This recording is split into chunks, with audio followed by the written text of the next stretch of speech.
Lyon demain, le quart d'heure lyonnais, toute l'actualité chaque matin. Parce que Lyon demain se destine aujourd'hui, voici l'essentiel de l'actualité. En ce jeudi, nous sommes le 11 février. Une femme poussée dans le Rhône par un homme au niveau de l'hôpital Saint-Joseph-Saint-Luc. Elle a pu s'en sortir, heureusement. Une enquête est en cours. Un nombre important de retours à domicile. Conséquence, le nombre de patients hospitalisés pour Covid-19 dans le Rhône poursuit sa baisse. Mais la situation reste fragile. Les restaurants universitaires rouvrent progressivement leurs portes aux étudiants. Nous écouterons dans cette édition le recteur Olivier Dugrip. Barbara Pompili, ministre de la Transition écologique, en visite à Lyon aujourd'hui. Le Rhône placé en vigilance jaune, neige et verglas. Soyez prudents sur la route. Nous découvrirons également dans cette édition Épicentre, une épicerie solidaire dans le 8e arrondissement. La première expérimentation en France du cannabis thérapeutique débutera d'ici à fin mars. Pour mener à bien cette expérimentation, des laboratoires ont été choisis, comme le laboratoire Boiron. Lyon demain, le quart d'heure lyonnais, toute l'actualité chaque matin. Gérald de Bouchon. Bonjour à tous, bienvenue dans ce quart d'heure lyonnais. En rentrant, j'étais Benjamin Ronstein, en sortant, j'étais B4416. Et malheur à celle-ci qui ne savait pas prononcer son matricule correctement. Il était l'un des derniers survivants de la Shoah. Benjamin Ronstein est décédé à l'âge de 95 ans, rescapé des camps de concentration, Auschwitz, Dora. Il était le président d'honneur de l'amicale des rescapés d'Auschwitz. Depuis le procès Barbie, il avait décidé de témoigner inlassablement dans les classes. Nous étions déjà dans une baraque enfermée. Et la baraque elle s'est trouvée au bord de la route où tous les juifs devaient passer en route pour Krachnik. Le cortège a commencé très tôt et j'ai entendu des femmes qui pleuraient avec les enfants. Les enfants, ils avaient peur. Mes frères, ils ont rapproché les couchettes vers les fenêtres. Ils ont ouvert les petites fenêtres et mon frère aîné a parlé avec son épouse, avec le petit oisillon dans les bras. Et elle pleurait, lui, les paroles ils étaient étouffées par les larmes. J'entendais mon père recommander à mes frères, surtout faites bien attention aux petits. Et à la fin, il a dit... Soulevez-le, je voudrais le voir. Ils m'ont soulevé. Il a dit, surtout, obéis à tes frères et tout ira bien avec l'aide de Dieu. J'avais l'impression que je voyais mon père pour la dernière fois. Malheureusement, ça s'est avéré exact. J'ai appris après la guerre qu'ils ont erré pendant 3 jours et 3 nuits dans cette gare, attendre un convoi qui les amène dans le camp de Belzec pour être fracassés. En 1945, lors de sa remise en liberté, Benjamin Ronstein ne pesait plus que 32 kilos. Benjamin Ronstein qui s'est éteint, je le rappelle, à 95 ans. Une jeune femme a été poussée dans le Rhône par un homme au niveau de l'hôpital Saint-Joseph-Saint-Luc. Elle courait dans le sens nord-sud et se trouvait à environ 2 mètres de l'eau. Quand un individu portant un sweat à capuche est arrivé sur sa gauche, il l'a poussée. Surprise par l'attaque, la jeune femme a été déséquilibrée. Elle est tombée dans le fleuve en crue. Par chance, elle a réussi à s'accrocher et à résister à la force du courant. 2 témoins l'ont aidé à sortir de l'eau. Un appel à témoins a été lancé pour tenter de retrouver l'agresseur. La brigade criminelle de la Sûreté départementale du Rhône cherche toute personne susceptible d'apporter des éléments à l'enquête. Les personnes ayant aidé la victime et les autres témoins des faits sont priés de contacter les enquêteurs de la brigade criminelle au 04 87 62 90 00. Grâce notamment à un nombre important de retours à domicile, 73 au cours des dernières 24 heures, le nombre de patients hospitalisés pour Covid-19 dans le Rhône poursuit sa baisse avec 820 patients hospitalisés, soit 34 de moins. 140 personnes sont en réanimation, 4 de moins en 24 heures. Au cours de la dernière journée, 47 nouveaux patients ont été admis à l'hôpital, dont 11 en réanimation. Avec 9 nouveaux décès, le nombre de patients décédés à l'hôpital s'élève à 2272 depuis le 1er mars 2020. La France a dépassé les 80 000 morts et se trouve sous la menace des variants, notamment anglais et sud-africains. Le virus circule toujours intensément sur le territoire, avec encore plus de 25 000 contaminations hier. On déplore la mort de 296 nouveaux patients à l'hôpital en France ces derniers dernières 24 heures, Emmanuel Macron a écarté un nouveau confinement début février, mais rien ne dit que l'on passera l'hiver sans revenir à cette solution extrême. La situation reste fragile, a admis le porte-parole du gouvernement, Gabriel Attal. Les restaurants universitaires rouvrent progressivement leurs portes aux étudiants. Les règles sanitaires sont strictes. Le recteur de l'Académie de Lyon, Olivier Dugrip, et le président de l'université Jean Moulin Lyon 3 sont allés à la rencontre d'étudiants hier. Écoutez le recteur Olivier Dugrip. Le gouvernement et la ministre de l'Enseignement supérieur portent une très grande attention aux conditions de vie des étudiants. Nous savons combien la période est difficile pour eux. Beaucoup d'enseignements sont assurés à distance. Ils n'avaient pas la possibilité jusqu'à présent de déjeuner sur place. Et l'on voit bien effectivement que la possibilité qui leur est aujourd'hui donnée de déjeuner sur place, de retrouver leurs camarades, de partager un moment de convivialité, même s'ils sont un peu éloignés les uns des autres. Effectivement, cela donne lieu à beaucoup de sourires sur les visages et c'est un moment heureux que nous avons le plaisir de partager avec eux. Une fête clandestine a réuni près de 100 personnes dans la nuit de samedi à dimanche dans la zone industrielle des Marais à Lamure en Isère. Les gendarmes ont découvert les fêtards dans une entreprise spécialisée dans la construction en bois et isolation. La fête avait été organisée par le fils du responsable de l'entreprise avec l'accord de son père. Ils sont convoqués au tribunal de Grenoble le 9 avril prochain pour mise en danger de la vie d'autrui. Ils risquent une centaine d'euros d'amende. Lyon demain, média agitateur d'idées. Barbara Pompili, ministre de la Transition écologique, en visite à Lyon aujourd'hui. Un déplacement pour notamment constater les efforts consentis au sein de la métropole de Lyon en matière de transition écologique. L'occasion d'évoquer notamment la mise en place de la zone à faible émission, l'accélération de la transition du parc automobile ou encore l'encadrement de la publicité dans les communes par les maires. La ministre visitera Décathlon et Cully avant un test grandeur nature sur la nouvelle voie de covoiturage M6 M7. Puis un détour par la concession Volvo de Vaux-en-Velin, un trajet en bus électrique, nouvelle génération ou encore une rencontre avec le maire de Vourles.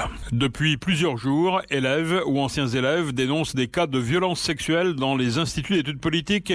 À Lyon, Sciences Po a ouvert une adresse mail pour recueillir les témoignages et accompagner les victimes. L'adresse mail égalité au pluriel @sciencespo-lyon.fr. L'administration met en avant des mesures prises en 2018 sur les questions de discrimination et de harcèlement. Nous ne resterons pas immobiles face à la détresse des victimes, assure l'IEP de Lyon. Le Rhône est placé en vigilance jaune, neige et verglas. C'est surtout le verglas qui est redouté. Il faut être extrêmement vigilant sur les routes jusqu'à vendredi. Lyon demain, un site internet, du son, de l'image, un média complet pour les Lyonnais qui font avancer la ville. Épicentre est une épicerie solidaire dans le 8e arrondissement. Elle soutient des personnes précaires en leur distribuant des produits à très bas prix avec l'accompagnement d'une assistante sociale.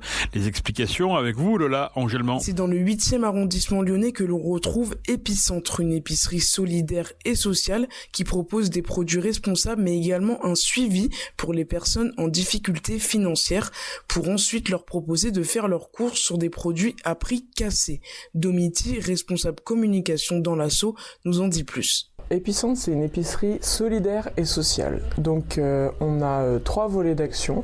Donc on est à la fois sur l'accompagnement social qui sont pour des personnes en difficulté financière, pour lesquelles on va vendre des produits de première nécessité à un coût vraiment très réduit par rapport à ce qu'on peut trouver en supermarché classique. Donc ces personnes-là qu'on aide, on les appelle des porteurs de projets. Et en fait on va les aider à réaliser donc un projet avec les économies qu'elles font sur le budget alimentaire. Donc comme ici on a des prix plus bas, elles vont pouvoir se dégager de l'argent en plus par mois.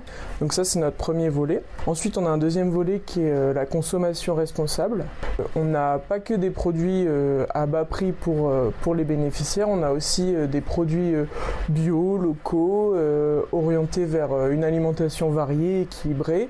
Et donc ces produits-là sont vendus à un coût normal au prix du marché pour toutes les personnes qui habitent dans le quartier ou plus loin et qui sont intéressées Et le troisième volet, c'est le volet animation. Du coup, on essaie vraiment d'être un point de relais pour l'animation de quartier. On essaie de faire découvrir des choses aux personnes qui vivent aux alentours. On n'a plus d'animation en présentiel, à part peut-être une qui va se réaliser dehors. Mais non, sinon on fait tout en visio et ça marche plutôt pas mal. On a vraiment 3 objectifs: consommation responsable, aide aux personnes en difficulté et animation de la vie de quartier. J'ai également pu voir en entrant sur la devanture qu'il y avait écrit donc produits bio, locaux et zéro déchet. Est-ce que vous pouvez nous en dire un peu plus Les produits locaux, en fait, on travaille avec beaucoup de partenaires locaux. Par exemple, pour les œufs, on se fournit auprès d'une ferme qui est dans la campagne aux environs de Lyon. Nos bières sont brassées soit sur Lyon, soit on a des bières stéphanoises. Donc ça va peut-être pas plaire à tout le monde, mais on est partenaire de Saint-Étienne. Donc on soutient vraiment les agriculteurs locaux. En ce qui concerne le bio, on a bien souvent des produits bio. Au niveau des produits secs qu'on propose, je dirais qu'environ la moitié sont issus de l'agriculture biologique. Et zéro déchet, c'est parce qu'on a un meuble à vrac, donc vous avez pu voir en entrée. On a un rayon hygiène aussi qui propose pas mal de produits zéro déchet. Et donc à qui elle est ouverte cette épicerie, qui sont ses bénéficiaires ? Alors l'épicerie, elle est ouverte à tout le monde en fait. Si on s'adresse à des personnes en difficulté financière, ces personnes vont d'abord devoir passer par Chloé, qui est notre conseillère en économie familiale et sociale. Et donc ces personnes-là vont pouvoir bénéficier d'un accès à l'épicerie sur les étiquettes bleues, qui sont les produits avec un prix réduit. Et ceux qui sont intéressés par la consommation bio, responsable, locale, ou qui simplement veulent soutenir le projet associatif, peuvent venir à toute heure sur nos horaires d'ouverture, et eux vont consommer les produits avec étiquette blanche. Et donc approximativement, on va tourner autour de quel prix chez Épicentre ? Alors pour les produits étiquette bleue, donc pour nos bénéficiaires, ça va être vraiment, on estime qu'on est à 20% du prix du marché, quoi. C'est des prix vraiment très réduits. Et pour ce qui concerne les étiquettes blanches, donc qui sont destinées à tout public, c'est les mêmes prix, je dirais, qu'on va retrouver pour des produits bio et de qualité dans une autre épicerie. Donc on fonctionne avec 3 employés. Il y a Raphaël qui est le coordinateur, donc le responsable de l'épicerie. Chloé qui est, je vous le disais, notre conseillère en économie familiale et sociale, donc qui accompagne les porteurs de projets. Il y a Paul qui est notre épicier, qui gère les approvisionnements, le stock. Et ensuite, on est 4 personnes en service civique, dont moi. Et on s'occupe de la communication, de l'animation et de l'accueil des bénévoles. Puisque, outre nous on est là à plein temps, les 7 personnes, et on fonctionne avec une 50aine de bénévoles, et on cherche en permanence des bénévoles, pour nous aider à faire tourner l'épicerie. Donc les missions qu'on propose, ça va être faire du réapprovisionnement des rayons, accompagner les clients, tenir la caisse. Mais il y a aussi des missions plus diverses comme aller chercher nos produits chez nos différents fournisseurs. Donc voilà, on a des missions variées et on est toujours en recherche de bénévoles. Et bien d'ailleurs, comment fait-on pour s'engager en tant que bénévole chez Épicentre ? En tant que bénévole, donc c'est mon collègue Loïc qui s'occupe de l'accueil des bénévoles. Si vous êtes intéressé, vous pouvez soit envoyer un message sur les réseaux ou lui envoyer un mail à accueil.epicentre@gmail.com.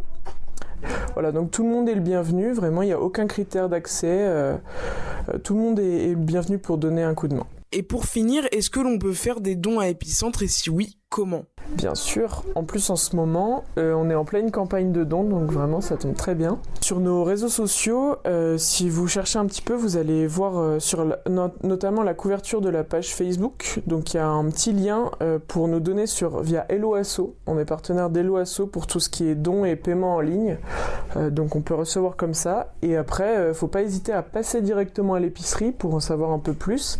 Et vous pouvez faire un don directement en passant à l'épicerie. Malgré la pandémie, l'épicerie continue ses activités, animation en visioconférence. Épicentre est également à la recherche de bénévoles. Vous pouvez les contacter via l'adresse mail suivante, accueil.epicentre@gmail.com, et vous pouvez soutenir l'association en faisant des dons directement sur le site épicentre-lyon.fr. cannabis.fr. Merci Lola. La première expérimentation en France du cannabis thérapeutique débutera d'ici fin mars. Pour la mener, l'Agence nationale de sécurité du médicament a retenu 6 binômes producteurs-distributeurs. Pour chacun, des suppléants sont également désignés. Parmi eux, les laboratoires Boiron, dont le siège est situé à Messimy, associé au britannique EMAC Life Science. Pour le géant de l'homéopathie basé à Messimy, l'enjeu est de se diversifier. Le déremboursement total de l'homéopathie est entré en vigueur au 1er janvier. Déjà en 2020, le chiffre d'affaires de Boiron était en repli de plus de 7%. À noter que le cannabis sera distribué selon les laboratoires retenus sous forme sublinguale ou inhalée, huile et fleurs séchées pour vaporisation ou forme orale, solution buvable et capsule d'huile. C'est la fin de ce quart d'heure lyonnais. Merci de l'avoir suivi. On se retrouve demain, même heure, même antenne. En attendant, restez prudents.